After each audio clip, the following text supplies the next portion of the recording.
안녕하세요. JD 부자연구소의 소장 조다입니다. 오늘은 테슬라가 비트코인을 산 이유에 대해서 말씀드리도록 하겠습니다. 2021년 2월 9일 화요일 시황입니다.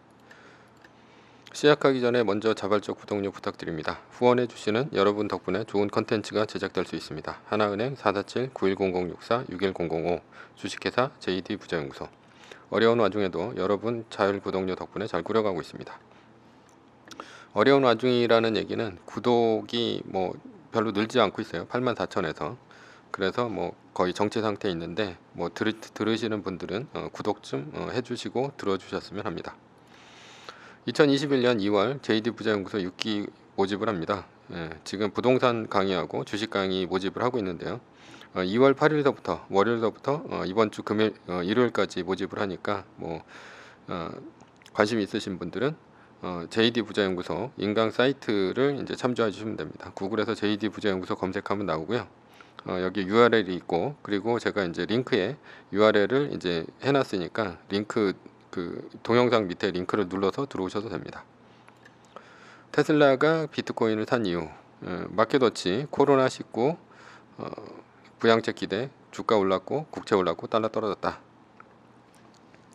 어제 나스닥은 0.95%, S&P 500 지수는 0.74%, 뉴욕 지수는 0.76% 상승하면서 3대 지수 모두 사상 최고치를 다시 썼습니다. 메인 이슈는 1조 9천억 달러 경기 부양책입니다. 미 하원과 상원은 지난주 예산 결의안을 가결했고요. 이는 의회의 과반만 동의를 구하면 예산 조정을 통해 조 바이든 대통령이 요청한 1조 9천억 달러의 부양책 도입이 가능하게 한 조치다. 공화당 동의하지 않아도 민주당 단독으로 부양책을 도입할 수 있는 셈이다라고 하는데요.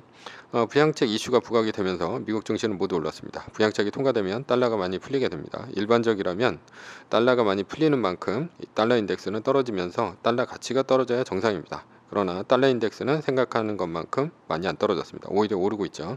미국의 집단 연역이 올 5월에 5월 정도로 빠르게 예상되는 만큼 경기가 빨리 풀릴 것이라는 예상 때문인데요. 즉 미국 경기가 너무 좋아서 돈을 1조 9천억 달러나 푸는데도 미국으로 돈이 몰리고 있다는 얘기입니다. 국채 30년물 수익률은 전장보다 3.0bp 내린 1.943%를 나타냈다. 장중 고점은 2.006%로 신종 코로나 바이러스 감염증 팬데믹 이후 처음으로 2%선을 넘었다. 따라서 안전자산이 채권을 팔면서 채권 가격은 떨어지고 채권 수익률은 올랐다는 얘기입니다. 그럼 뭘 했다는 얘기냐? 바로 이제 위험자산인 주식을 샀다는 얘기죠. 이렇게 채권 수익률이 올라가면 성장주보다는 가치주가 많이 오릅니다.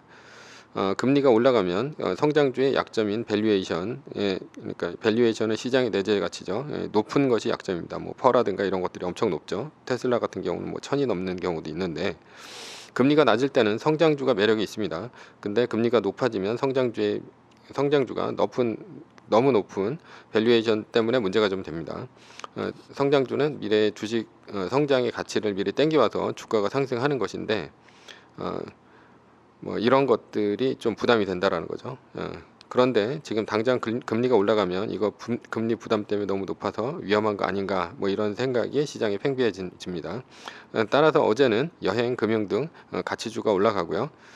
소위 팡 주식들인 성장주 주식은 맥을 못 쳤습니다.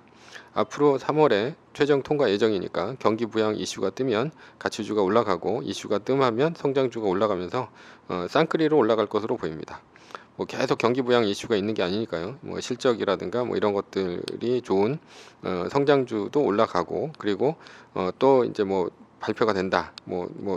이런 1조 9천억짜리 그 부양책이 어디 통과가 되었다. 그러면 또 이제 가치주가 올라가고 하면서 둘 다 올라갈 것으로 이렇게 보입니다. 제니 넬런 미국 재무장관도 전일 방송 인터뷰에서 의회가 1조 9천억 달러 부양책을 처리해 줄 것을 거듭 촉구했다. 제니 옐런이 이렇게 거듭 촉구한 것은 우리가 이제 이것을 놓고 추론해 볼 수 있는 것은 뭐냐라고 했을 때 미국은 현재 1조 9천억 달러를 징검다리로 놓는 것이 아닌가 하는 생각이 듭니다. 즉 지금은 금융장세가 지났습니다. 미국 연준이 돈을 풀어서 주가를 끌어올리는 시기는 지났다는 얘기예요. 연준은 이제 테이퍼링으로 돈을 회수하지 않으면 다행입니다. 연준은 지난해 5월 이후 돈을 푼 적이 없습니다. 따라서 그 새로운 정책을 발표한 적이 없다는 얘기죠. 돈은 꾸준히 풀었긴 하지만 뭐 새롭게 뭐 양적 완화를 더 한다든가 이런 정책을 편 적이 없어요. 따라서 지난해 하반기 주가가 올라간 것은 연준의 유동성이 퍼올린 것이 아니고 경기가 받쳐줘서 올라간 것입니다. 그리고 이번에 2020년 4분기 주요 기업 실적을 보니까 모두 어닝 서프라이즈를 했습니다. 한 83% 이상을 했죠. 즉 유동성 장세인 금융 장세가 끝나고요. 실적 장세로 가는 와중에 있다라는 거예요.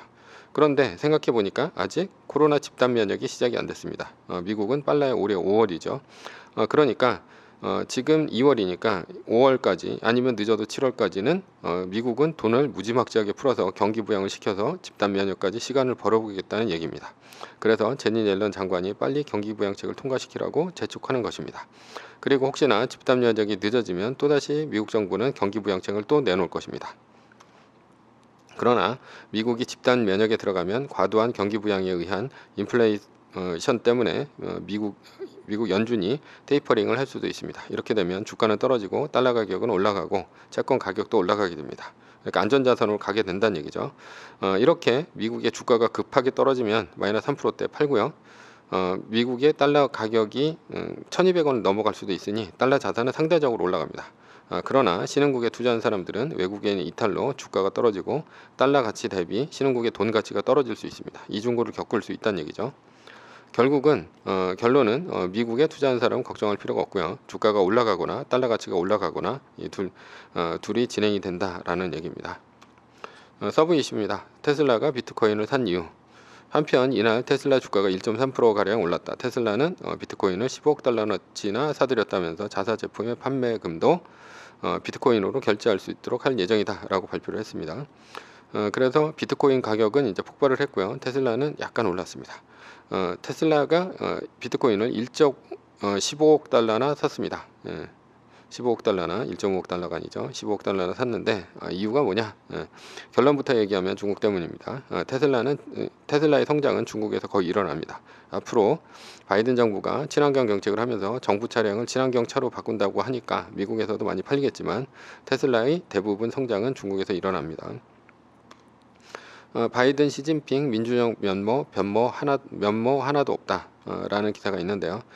바이든 대통령은 우리가 충돌할 필요가 없다고 시주석에게 내내 말했지만 극한의 경쟁이 있을 것이다 라고 말했습니다.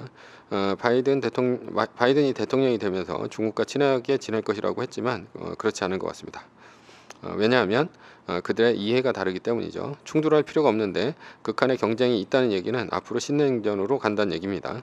즉 1980년대 달러 블록, 루브라 블록으로 나눠서 민주 진영과 사회주의 진영으로 나눠 싸웠듯이 미국 진영과 중국 진영으로 앞으로 간다는 얘기가 됩니다. 그러기 위해서는 민주당과 글로벌리스트, 빅머니, 빅테크, 빅미디어의 싸움이 어떻게 진행되었는지 살펴봐야 됩니다. 즉 이들 그러니까 뭐 한마디로 이제 글로벌리스트죠. 이들은 현재 누구와 싸우고 있는가라는 거죠. 예전에도 그렇지만 앞으로도 마찬가지로 민족주의 즉 내셔널리스트와 싸우고 있습니다. 글로벌리스트는 1991년 소련이 해체되기 전까지 글로벌리스트가 반공이었다는 사실을 알고 있는지 모르겠습니다. 그러니까 1991년 소련이 해체되기 전까지는 반공이었죠. 글로벌리스트가. 그래서 사회주의와 싸웠는데 1991년 사회주의가 해체가 되고 1995년 WTO가 이제 발족을 하면서 세계의 자유무역이 시작이 됐습니다. 그러면서 글로벌리스트의 적은 바뀌었습니다. 그들의 적은 내셔널리스트, 즉 민족주의자들이었습니다. 작년까지는 글로벌리스트는 미국에서 트럼프와 싸웠습니다. 왜냐하면 트럼프는 아메리카 퍼스트를 앞세워서 미국을 민족주의 국가로 가게 하려고 만들었기 때문이죠. 그러나 바이든 행정부가 되고 나서는 다시 민족주의 국가를 부수기에 나섰습니다. 사실 트럼프 행정부 이전에도 아들 부시 공화당 정권이 있었지만 아들 부시도 내셔널리스트라기보다는 글로벌리스트에 가깝습니다. 왜냐하면 2001년도 중국이 WTO에 가입을 했을 때 정부가 바로 이제 아들 부시 정부였기 때문이죠. 중국이 WTO에 가입을 하면 중국이 세계의 공장이 된다는 사실을 뻔히 알고 있으면서도 WTO에 가입시켜줬기 때문이죠. 중국이 세계의 공장이 되면 일자리가 인건비가 싼 중국으로 빠져나간다는 것이 기정사실이었는데 그럼에도 불구하고 부시 정부는 WTO에 중국을 가입시켜줬죠. 즉 트럼프 이전의 정부는 1991년 이후 모두 글로벌리스트 정권이었다. 그러니까 클린턴 정부, 아들 부시 정부, 그리고 오바마 정부 모두 이제 글로벌리스트 정권이었다라는 거죠.